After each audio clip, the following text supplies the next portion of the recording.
बहरा उकियानूस में लापता आबदोज टाइटन की तलाश में पेशरफ्त। टाइटैनिक के करीब मलबा मिलने का इंकशाफ। अमरीकी कोस्ट गार्ड्स का कहना है कि मुमकिना तौर पर यह मलबा टाइटन आबदोज का हो सकता है।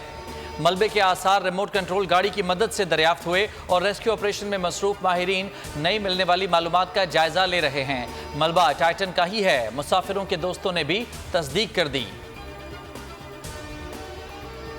हादसे में सर्च ऑपरेशन जारी, 82 लाशों को निकाल लिया गया। मजीद की तलाश के लिए ऑपरेशन का दायरा बढ़ा दिया गया।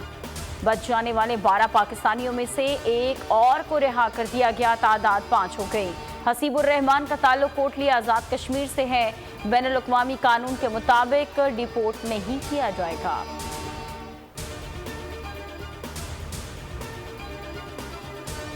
यूनान हादसे में वफात पा जाने वाले पाकिस्तानियों का डीएनए पाकिस्तानी सफारतखाने ने लवाहिकीन के लिए ईमेल एड्रेस जारी कर दिया। डीएनए की कॉपी पीडीएफ में भेजने की हिदायत। यूनान में मैयतों के डीएनए सैंपल लिए जाने का अमल आज मुकम्मल हो जाएगा। यूनान कश्ती हादसा, इंसानी स्मगलर्स के खिलाफ घेरा तंग। लाहौर जोन ने 17 गिरफ्तार, 54 मुकदमा दर्ज कर लिए गए। आज़ाद कश्मीर से मजीद 2 एजेंट जेर हिरासत, तादाद 14 हो गई। 167 लापता नौजवानों के खानदानों के डीएनए सैंपल्स हासिल कर लिए गए। सरगोदा में 4 इंसानी स्मगलर्स के खिलाफ मुकदमा दर्ज। वज़ीर आज़म से हमारा कुछ न कुछ करें, हमारे और को जिंदा नहीं लाशें तो हमारी वापस लाएं। हाँ जी, माल डंगर दाने जो कुछ है सी साढ़े को देवर शेवर बेच के इसलिए भेजा भाई। छोटे छोटे बच्चे ने तो इन्हों का कोई सहारा रहे। ये 5 बच्चे ने, 3 बेटे। यूनान कश्ती हादसा, शेखुपुरा का खावर हुसैन भी लहरों की नज़र हो गया। बहनों ने अपने जेवरात बेचकर भाई को बेहतर मुस्तकबिल के लिए रवाना किया था। गुजरात का आमिर इकलौता बेटा है। भैंसें और बीवी का जेवर बेचकर इटली रवाना हुआ। वालिद का कहना है कि आमिर के छोटे छोटे 5 बच्चे हैं। बड़ी तादाद में पाकिस्तानी कैद में। कैदी पाकिस्तानियों की तादाद 2500 से जायद है।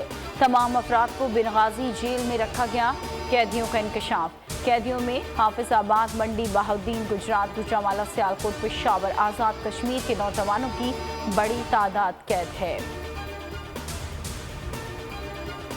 के मुकदमात फौजी अदालतों में चलाए जाने के खिलाफ दरखास्तों की समाअत।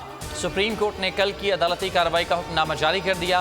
वज़ीर आज़म, वज़ीर दाखिला, वज़ीर दिफा और अटॉर्नी जनरल को नोटिस जारी। अदालत ने लिखा कि 9 मई के वाक़े पर ज़ेर हिरासत अफराद की तफसीलात फराहम की जाएँ। बताया जाए कि कितने वकला और सहाफ़ी मिलिट्री की हिरासत में हैं। समाअत आज 9:30 बजे फिर होगी। कॉन्फ्रेंस में ट्रायल का भी फैसला हुआ था। चीफ जस्टिस उमर अफ्ताब बंदियाल के फौजी अदालतों में ट्रायल्स के खिलाफ केस में रिमार्क्स। कहा, फाजिल दोस्तों के इल्म में शायद कुछ बातें नहीं हैं। अदालती इस्लाहात बिल के केस में हुकूमत ने वक्त मांगा है। हुकूमत कहती है 2 कवानीन ओवरलैप कर रहे हैं।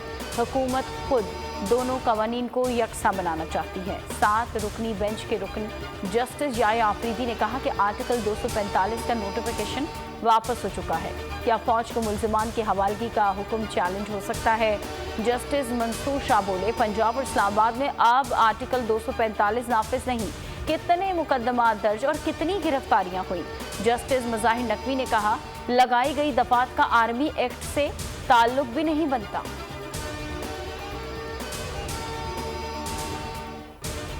9 मई के वाक़यात की वजूहात में नहीं जाना चाहता। किसी पुरतशद्दुद कार्रवाई को दुरुस्त नहीं कह रहा।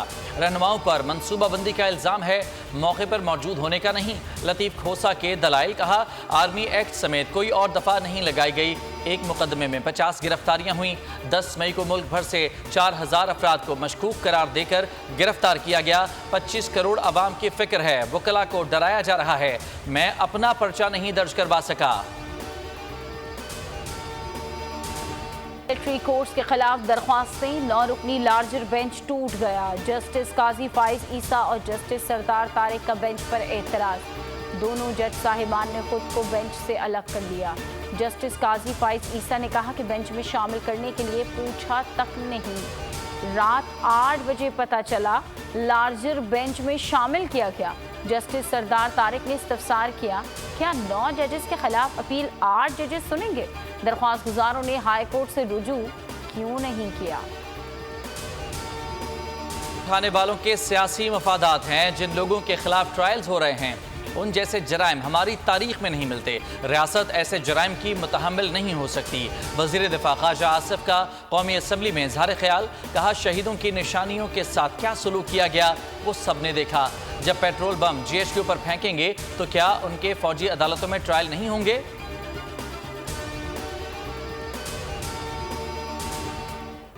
गुलाम सरवर खान का PTI छोड़ने का ऐलान, कहा कोर कमांडर हाउस पर हमला करके मुल्क दुश्मनी की गई। नापाक अज़ाइम की भरपूर मजम्मत करता हूँ। रहनुमा PTI हुमायूं अख्तर खान ने भी पार्टी को खैरबाद कह दिया। बोले शहीद अख्तर अब्दुल रहमान जिस फौज के जर्नल थे उस पर हमें फख्र है और हमेशा रहेगा। PTI सिंध के नायब सदर अशरफ जब्बार कुरैशी भी मुस्तफ़ी। तजुर्बाकार लोग आए जिससे मईशत को नुकसान पहुंचा। असद उमर के पास कोई मंसूबा नहीं था। साबिक रहनुमा PTI अशरफ जब्बार कुरैशी की बोल न्यूज़ के प्रोग्राम ऐसे नहीं चलेगा में गुफ्तगू, कहा कि चेयरमैन PTI ने कोई वादा पूरा नहीं किया। नौवारिद रहनुमाओं का मकसद सोशल मीडिया पर आना था। जो रियासत से टकराए उनको सजा मिलनी चाहिए। तनख्वाह के बाद पंजाब से बलूचिस्तान तक फैल चुका। PTI का मुस्तकबिल रोशन है। वाइस चेयरमैन तहरीक इंसाफ शाह महमूद कुरैशी की बातचीत, कहा वक्त साबित कर देगा कि कौन पार्टी के साथ खड़ा था। ने असद कैसर और शाह महमूद कुरैशी की राहदारी जमानत मंजूर कर ली। मुतालिका अदालत में पेश होने की हिदायत। इस्लामाबाद हाई कोर्ट की शाह महमूद कुरैशी और असद उमर को एक और मोहलत। जमानत की दरखास्तों पर कल पेश होने का हुक्म। फवाद चौधरी के खिलाफ तौहीन इलेक्शन कमीशन केस, काबिल जमानत वारंट जारी। 11 जुलाई को जाती हैसियत में पेश होने का हुक्म। अबूधाबी की पाकिस्तान में बड़ी सरमायाकारी। अबूधाबी पोर्ट्स का पाकिस्तान इंटरनेशनल कंटेनर्स टर्मिनल के इंतजामी कंट्रोल का मुआहिदा। $1 अरब 80 करोड़ की सरमायाकारी की जाएगी। मुआहिदे पर दस्तखत कर दिए गए। टर्मिनल्स का नया नाम कराची गेटवे टर्मिनल लिमिटेड हो जाएगा।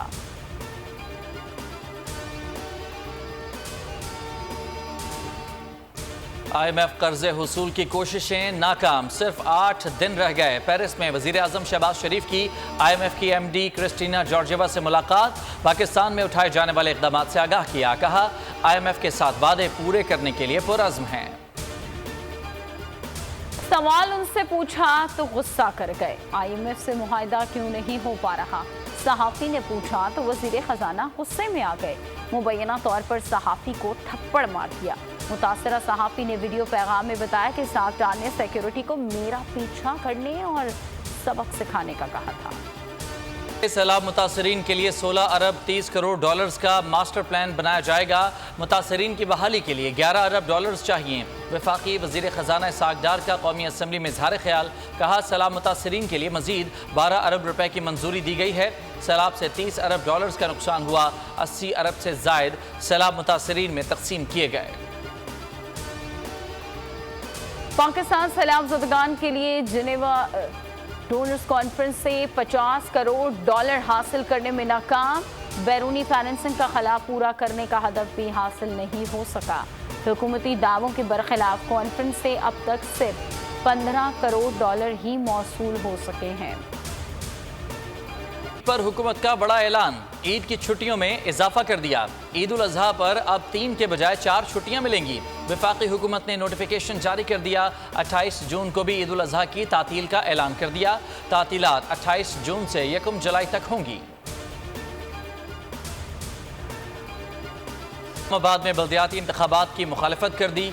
इलेक्शन कमीशन इजलास में राना सनाउल्लाह ने दावा किया कि आम इंतखाबात से कुछ पहले बल्दियाती इलेक्शन कराने से पेचीदगियां पैदा होंगी किए जाएं।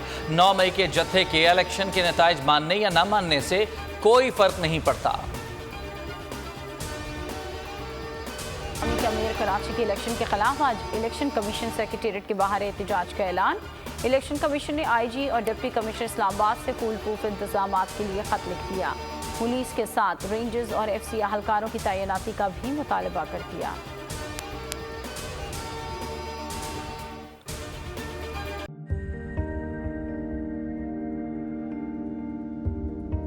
कैसे कैसे सितारे डूब गए, खूबसूरत नजारे डूब गए, ख्वाबों के सभी किनारे छूट गए, गमज़दा दुख के मारे डूब गए। कितनी मुश्किल का सामना है यहां, कितने लोगों के प्यारे डूब गए। आओ मिलकर करें मदद सबकी, जिनके सारे सहारे डूब गए।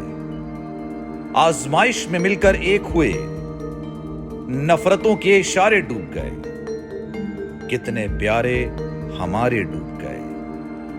कौमी सानहे की सूरत हाल से लम्हा बलम्हा बोल रखेगा बाखबर। गम की इस घड़ी में बोल तारकीने वतन के अहले खाना के साथ खड़ा है।